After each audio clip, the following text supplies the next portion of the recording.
Next প্ৰশ্নটোত 2/11 আৰু 1/6 মাজৰ যিকোনো দুটা পৰিমেয় সংখ্যা লিখিবলৈ দিছে। তো এতিয়া চোৱা দুইটাৰ সংখ্যাৰ ক্ষেত্ৰত হৰকিটা বেলেগ বেলেগ হৈ আছে। তো আমি কোনটোনো ডাঙৰ কোনটোনো সৰু এইটো ক'ব নোৱাৰো। তো সিহঁতৰ মাজত সোমাই থকা দুটা পৰিমেয় সংখ্যা লিখাটো অসম্ভৱ কথা, হয়নে? আমাৰ প্ৰথম কাম হ'ল হৰ দুটা একে কৰি ল'ব লাগিব। আৰু হৰ দুটা একে কৰা উপায়টো হ'ল আমি দুইটাৰে লসাগু ল'ব লাগিব। তো সংখ্যা দুটা কি আছে 6 আৰু 11। তো 6 আৰু 11ৰ লসাগু কি হ'ব চাম। এতিয়া চোৱা 6 আৰু 11 দুইটাকে কিবা একে সংখ্যাৰে হৰণ কৰিব পাৰি নেকি? 11টোতো হ'ল মৌলিক সংখ্যা, ইয়াক 11 দিহে হৰণ কৰিব পাৰি। কিন্তু 6টোক জানো 11ৰে হৰণ যায়? গতিকে 6 আৰু 11 দুইটাকে একে সংখ্যা দি হৰণ কৰিব নোৱাৰি। তেনেকুৱা ক্ষেত্ৰত আমি সংখ্যা দুটা পূৰণ কৰি দিলে সেইটোৱে হ'ব আমাৰ লসাগু। গতিকে 6 আৰু 11ৰ লসাগু হ'ব 6 আৰু 11 পূৰণ ফলটো, তাৰ মানে 66। এতিয়া চোৱা কি কৰিব লাগিব। আমাৰ আছিলে 2/11 প্ৰথম সংখ্যাটো। এতিয়া আমি কি পালোগে? লসাগুটো 66 পালো। 11ৰ লগত কি পূৰণ কৰোঁতে 66 হৈছে বাৰু? আমি 11ৰ লগত 6 পূৰণ কৰিলে 66 পাম, হয়নে? তো মই এফালে লিখি লৈছো হৰটো আমি 66 উলিয়াবই লাগিব, কাৰণ সিহঁতৰ লসাগু সেইটো সমান কৰিম।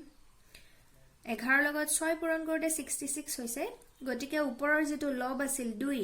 তাৰ লগতো আমি 6 পূৰণ কৰিম, একে সংখ্যাৰে পূৰণ কৰিব লাগিব। 6 দুগুণ কিমান হ'ব? 12। ঠিক সেইদৰে নেক্সট ভগ্নাংশটো আছিল 1/6। তো ইয়াকো চোৱা হৰটো কি কৰিম আমি 66। তো 6 লগত 11 পূৰণ কৰোঁতে 66 পাম। গতিকে ওপৰৰ লবটোৰ লগতো সেই 11ই পূৰণ কৰিব লাগিব। 11 গুণ 11। তো এতিয়া চোৱা এটা পালো 12/66 আৰু এটা 11/66। দুইটাৰে হৰকিটা একেই। এই ক্ষেত্ৰত আমি ক'ব পাৰো 11টো সৰু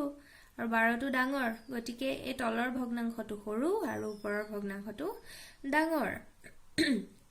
কিন্তু এতিয়া কথাটো হ'ল ইহঁতৰ মাজৰ যিকোনো দুটা পৰিমেয় সংখ্যা লিখাৰ কথা ক'লে। কিন্তু 11 আৰু 12ৰ মাজত কিবা সংখ্যা সোমাই আছে জানো? 11ৰ পিছতেইতো 12 আহি যায়। গতিকে আমি ইয়াৰ মাজৰ সংখ্যা এতিয়াও লিখিব পৰা হোৱা নাই। তেতিয়াহ'লে আমি কি কৰোঁ চোৱা, আমি ইহঁতক আৰু অলপ ডাঙৰ কৰি দিওঁ। ডাঙৰ কেনেকৈ কৰিম? তলে ওপৰে একে সংখ্যা দি পূৰণ কৰিলেই হ'ল। 66ক মই ধৰা 10 দি পূৰণ কৰি দিলোঁ। তেতিয়াহ'লে 12কো 10 দিয়ে পূৰণ কৰিব লাগিব, হয়নে? তেতিয়া আমি কি পাম? 12 10 গুণ 120 পাই যাম আৰু 66 10 গুণ 660 পাম। ঠিক একেদৰে চোৱা যিহেতু ইয়াত হৰ একে হৈ আছে, তো একে সংখ্যা দিয়ে পূৰণ কৰিম। তলৰটোকো 10 দি পূৰণ কৰি দিম তলে ওপৰে। তাৰ ওপৰত হৈ গ'ল 110 আৰু তলত হ'ল 660। এতিয়া দুইটাৰে 660 660 হৰ, কিন্তু লবকিটা যদি চাওঁ এটা হ'ল 110 আৰু এটা 120। তো 110 আৰু 120ৰ মাজত 9টা সংখ্যা সোমাই আছে। তাৰ ভিতৰত আমাৰ যিকোনো দুটা ল'লেই হ'ল। এতেকে নিৰ্ণেয় পৰিমেয় সংখ্যা দুটা হ'ল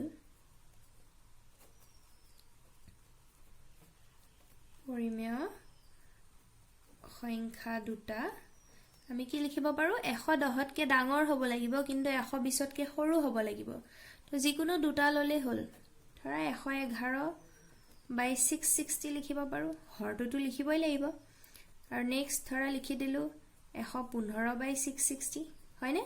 ঠিক এই ধৰণে 111ৰ পৰা 119লৈকে লিখিব পাৰো আমি লবটো, কিন্তু হৰটো সদায় 660 থাকিব। নেক্সট আমাক সৰল কৰিবলৈ দিছে √10 × √5 আৰু √2ৰ মানটো দিছে 1.41। তে ইয়াক কি কৰিব পাৰি চাওঁ আহা। √10 × √5। এতিয়া √10টোক 2 × 5 বুলি লিখিব পাৰি, আৰু × 5টোতো আছেই, হয়নে? এতিয়া চোৱা ৰুটৰ ভিতৰত দুটা সংখ্যা পূৰণ হৈ আছে তো আমি ৰুটটো দুইটা সংখ্যাকে ভগাই দিব পাৰো তো √2 * √5 এই ধৰণে লিখিব পাৰি ইনটু √5 এটোটো আছে হয়নে এতিয়া সোৱা √2 * √5 দুটা পূৰণ হৈ আছে তো ইয়াক আমি √5 হোল স্কয়াৰ বুলি লিখিব পাৰো হয়নে তেতিয়া হলে সোৱা নেক্সট কি কৰিম √2 ৰ মানটো আমাক দি দিছে নহয় 1.41 হেতু ইয়াতে বহুৱাই দিম 1.41 আৰু ৰুট থকা সংখ্যাক যদি স্কয়াৰ কৰা হয় ৰুট ডাল সদায় উঠি যায় মাজৰ সংখ্যাটোহে থাকে তো √5 স্কয়াৰ কৰিলে only 5 থাকিব আৰু লাষ্টত আনসাৰটো 5 এৰে 1.41 ক পূৰণ কৰি দিলেই হ'ল 5 এগুণ 5 5 4 গুণ 20 ৰ 0 2 উকলিব 5 এগুণ 5 এ 2 এ 7 দুটা সংখ্যাৰ আগত যেহেতু দশমিক আছিল তো আনসাৰটো দুটা সংখ্যাৰ আগত দশমিক হ'ব তো আমি কি পালুগৈ 7.05 মই এতিয়া পূৰণটো মুখতে কৰিছো তোমালকৰ যদি অসুবিধা লাগে পূৰণটো এই ধৰণে কাখত কৰি ললেও হ'ব নেক্সট প্ৰশ্নটো আমাক দশমিক ভগ্নাংশ দিয়া আছে তাক p/q/r ৰ ভগ্নাংশত প্ৰকাশ কৰিব লাগে তো প্ৰথম সংখ্যাটোই দিছে 0.81 ওপৰত দুটা ফুট দিয়া আছে তো এই ধৰণে লিখা সংখ্যাবিলাক সদায় পৌনঃপুনিক হয় তাৰ মানে এই সংখ্যাটো আসলতে কি 0.818181 এই ধৰণে ৰিপিট হৈ আছে ই কেতিয়াও শেষ নহয় আৰু এনেকুৱা সংখ্যাবিলাকক কি কোৱা হয় পৌনঃপুনিক বুলি কোৱা হয় তো এই জাতীয় সংখ্যাবিলাক এতিয়াটো দশমিকত আছে আমাক কি কৈছে p/q/r ত প্ৰকাশ কৰিবলৈ দিছে তো এইবোৰ কৰাৰ এটা নিয়ম আছে মন দি বুজি লবা যেটো সংখ্যা দিয়া আছে হেতু সদায় আমি প্ৰথমতে x বুলি ধৰি লব লাগিব তো ধৰো x = আমাক দিয়া সংখ্যাটো যেটো মই বিস্তৃত ৰূপত লিখি দিছো 0.818181 ... এতিয়া সোৱা মই এফালৰ পৰা ইয়াক পূৰণ কৰিম প্ৰথমতে মই 10 এৰে x ক পূৰণ কৰি দিম অকল বাওফালে পূৰণ কৰিলে নহব সোঁফালেও পূৰণ কৰিব লাগিব x টো বাওহাতে আছিল তাক 10 এৰে পূৰণ কৰিলো সমানে থাকিবলৈ হলে দুইটা সাইড হিটু সাইডেও 10 এৰে পূৰণ কৰিম আৰু সা দশমিক থকা সংখ্যাক যদি 10 এৰে পূৰণ কৰা হয় 10 একৰ পিঠিত সোৱা এটা শূন্য লগাইছো গতিকে দশমিকটো এঘৰ পিছুৱাই যাব এঘৰ পিছুৱা মানে কি আগতে 8 ৰ আগত আছিল দশমিকটো তো 8 ৰ পিছলে গুছি যাব কি হবগৈ 8.18181 ... বুজি পাইছানে এতিয়া আমি দুইটা সংখ্যাতে চাও x থাকাটো আৰু 10x থাকাটো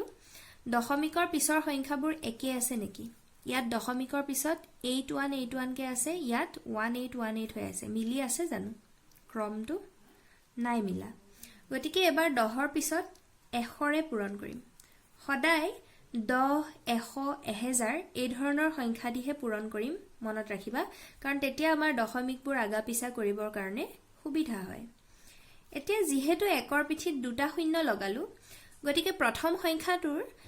দশমিকটো দুঘৰ পিছুৱাই যাব তেতিয়া হলে কি হৈ যাব সোৱা 81.8181 ... হয়নে এবাৰ আমি চাও এই যে পালো তিনটা লাইন কোনোবাটো লাইনত দশমিকৰ পিছৰ সংখ্যাখিনি একে হৈ আছে নেকি চাও এই প্ৰথমটো যদি মন কৰা কি আছে দশমিকৰ পিছত 8181 আছে এই 3 নম্বৰ সংখ্যাটোটো দশমিকৰ পিছত 8181 দশমিকৰ পিছৰখিনি মিলি আছে তো প্ৰথমটোক দি দিলো 1 নম্বৰ আৰু এটোক দি দিলো 2 নম্বৰ যেতিয়ালৈকে মিলি না যায় দশমিকৰ পিছৰ সংখ্যাখিনি তেতিয়ালৈকে আমি পূৰণ কৰি থাকিম কিন্তু ইয়াত যেহেতু মিলি গল ইয়াত আৰু এটোত গতিকে আমি এইখিনিতে পূৰণ কৰাটো ষ্টপ কৰি দিলে হল আৰু বহুতে ভাবিব পাৰা ইয়াত 818181 তিনিবাৰ আছে ইয়াত দুবাৰহে থাকিল হেতু লৈ টেনচন লবলগীয়া নাই কাৰণ এটো পৌনঃপুনিক ...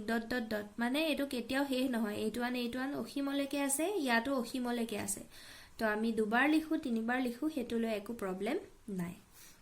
এটা নেক্সট সোৱা 1 নম্বৰটোত বাওহাতে আছিল x 2 নম্বৰটোত বাওহাতে আছে 100 তো 100 টো ডাঙৰ আমি 2 নম্বৰটোৰ পৰা এতিয়া 1 নম্বৰটো বিয়োগ কৰি দিম বিয়োগ কৰি দিলে সো প্ৰথম মই 2 নম্বৰ লাইনটো পাতি লৈছো 100x = 81.8181 ... আৰু 1 নম্বৰটো কি আছিল x = সমান চিনৰ তলে তলে সমান চিন দিবা আৰু 0.8181 তো দশমিকৰ তলে তলে সদায় দশমিক পাতিবা যোগ বিয়োগ কৰাৰ ক্ষেত্ৰত 0.8181 আৰু এটা 81 আছে যেনিবা একো কথা নাই এতিয়া আমি বাও হাতৰখিনি বাও হাতে বিয়োগ কৰিম তো 100টা x আছিল তাৰপা এটা x যদি বিয়োগ কৰি দিও কিমান থাকিব 99x হয়নে আৰু সো হাতৰ সংখ্যাখিনি যদি চাও দশমিকৰ পিছৰবোৰ একে নহয় জানো দুইটাতে 8181 হৈ আছে সব তো দশমিকৰ পিছৰবোৰ সব 0 হৈ যাব আৰু দশমিকৰ আগৰখিনি যদি চাও 81 ৰ পৰা যদি 0 যায় 81 এ বাকি থাকিব হয়নে এতিয়া লাষ্টত আমাৰ সংখ্যাটো x ধৰিছিল নে নাই তো x টো উলিয়াই দিলে হৈ যাব x টো কেনেকৈ উলিয়াম 99 টো x ৰ লগত পূৰণ হৈ আছে তো হিফালে নিলে হৰণ হৈ যাব এফালে তো আগৰ পা 81 আছিলে 0.0 টো লিখাৰ কোনো কথাই নাই দশমিকৰ পিছত 0 থাকিলে তাৰ কোনো ভ্যালু নাই তো 99 টো হৰণ হৈ যাব গতিকে আমি ভগ্নাংশটো কি পালোগৈ 81/99 আৰু ই p/q হিত আছে হয়নে তো এটোৱে হল আমাৰ आंसर नेक्स्ट तो আছে 0.18 डॉट तो यात 8 ৰ ওপৰতহে ফুটটো আছে তাৰ মানে 8 টোহে ৰিপিট হ'ব কিন্তু নেই তো আমাৰ প্ৰথম কাম কি আমি ধৰি লম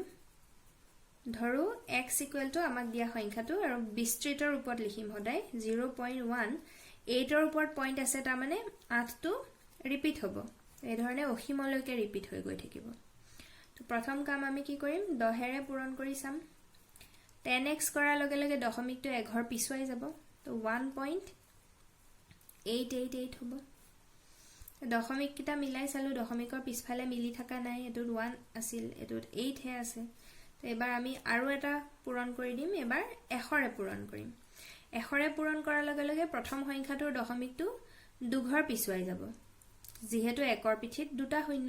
তো দুঘৰ পিছুৱাই গলে এখিলে আহিব তাৰ মানে 18.88 হৈ যাব হয়নে এবাৰ সোৱা এ লাইনটো আৰু এ লাইনটো যদি চাও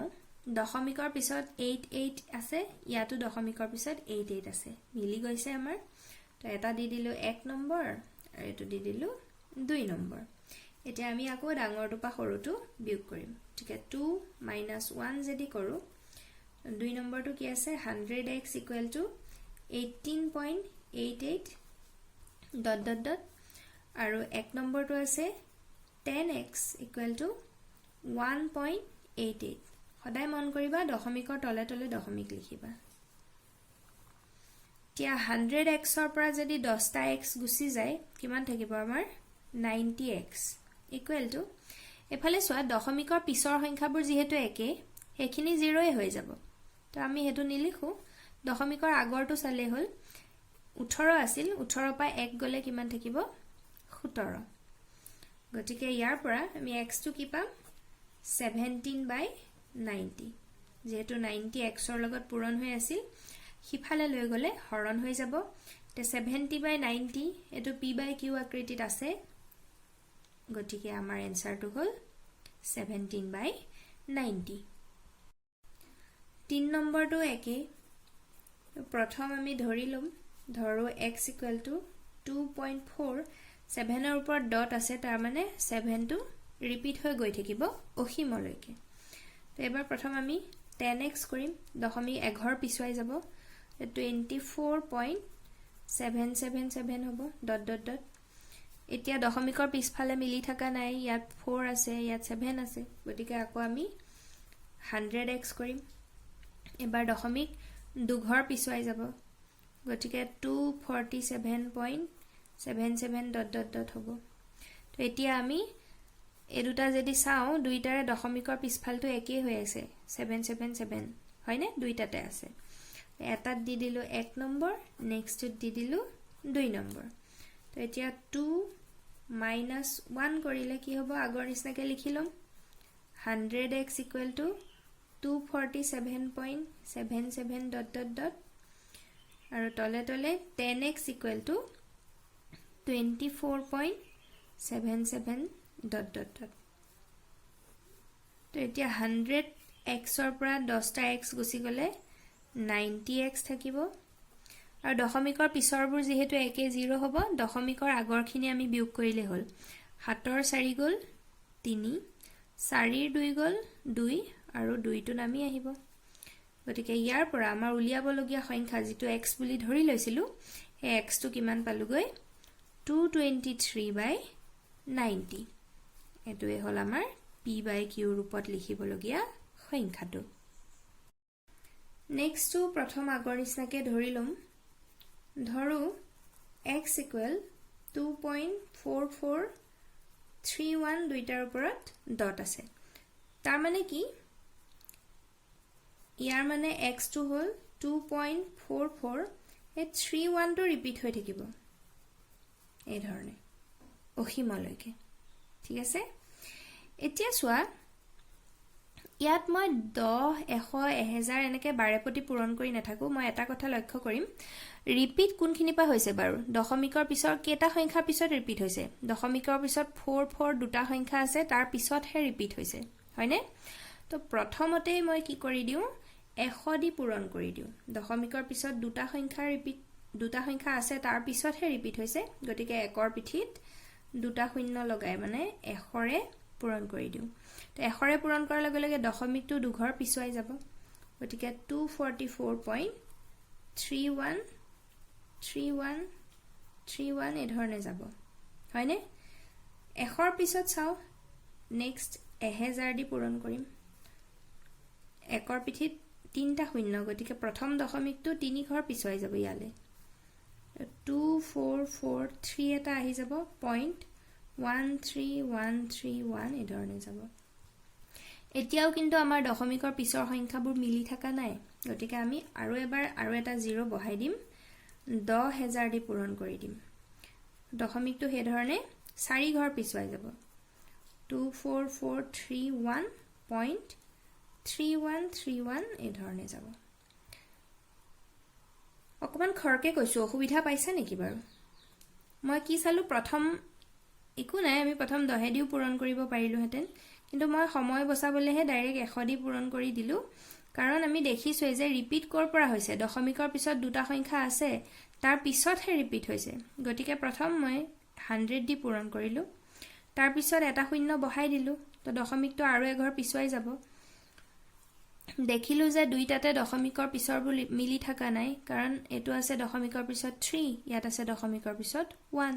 তো আমি আৰু এটা শূন্য বহাই দিলো এফালে আৰু এটা শূন্য বহোৱা মানে আৰু এঘৰ পিছুৱাই যাব দশমিক তো এবাৰ এ লাইনটো আৰু এ লাইনটো যদি চাও দশমিকৰ পিছত 3131 আছে ইয়াতো দশমিকৰ পিছত 3131 আছে এবাৰ মিলি আছে তো এটো মিলি থাকাৰ এটাক দিম 1 নম্বৰ নেক্সটক দিম 2 নম্বৰ আগৰ নিচিনাকে এতিয়া কৰিম 2 - 1 তো 2 নম্বৰ লাইনটো লিখি ললো 10000x equal to 24431.3131 dot dot dot আৰু 1 নম্বৰটো আছিল কি 100x equal to আমি সদায় দশমিকৰ তলে তলে দশমিক লিখিম দশমিকৰ আগত কি আছে 244 সংখ্যাবিলাক তলে তলে লিখিবা দেই নহলে বিয়োগ কৰোতে ভুল হ'ব 3131 আৰু এটা 31 নিলিখিলেও হ'ব দিয়া কাৰণ একে বুজাইছে ৰিপিট হৈ থকা এতিয়া বিয়োগ কৰিলে সোৱা x টো আহিবই 10000 ৰ পৰা যদি 100 গুচি যায় এটো সোৱা 0 কিটাটো 00 হ'বই এটো এক ধাৰ কৰি আনিলে এখিনি 10 হৈ যাব 10ৰ 1 গল 9 এতিয়া এখিনিটো 9 থাকিব যেহেতু এই 10 টো পৰা এক এটা লৈ গৈছিলো গতিকে 9900x আৰু ইফালে বিয়োগ কৰোতে সোৱা দশমিকৰ পিছৰ সংখ্যাখিনি একে গতিকে হেখিনি 0 হৈ যাব আৰু দশমিকৰ আগৰখিনি চাম এতিয়া এৰ 1 আছে গতিকে এক ধাৰ কৰিলে 11 11ৰ 4 গল 7 তো ইয়াৰ পৰা 1 লৈ গলে ইয়াত 2 থাকিব 4তকে 2টো সৰু গতিকে আমি আকৌ এক ধাৰ কৰি লম 2ৰ আগফালে এক এটা লগাই দিলে কিমান হৈ যাব 12 12ৰ 4 গল 8 তো ইয়াৰ পৰা 1টো লৈ গৈছিলোঁ গতিকে ইয়াত 3 আছে 3ৰ 2 গ'ল 1 আৰু এইটো একো ধাৰ কৰা নাই গতিকে যেনেকৈ আছে তেনেকৈ নামি আহিব তো লাষ্টত আমাক x এ লাগে তো x টো কিমান পালোগৈ 24187 ডিভাইডেড বাই 9900 আৰু এইটোৱে হ'ল আমাৰ উলিয়াবলগীয়া p/q আকৃতি ঠিকে আছে নে বাৰু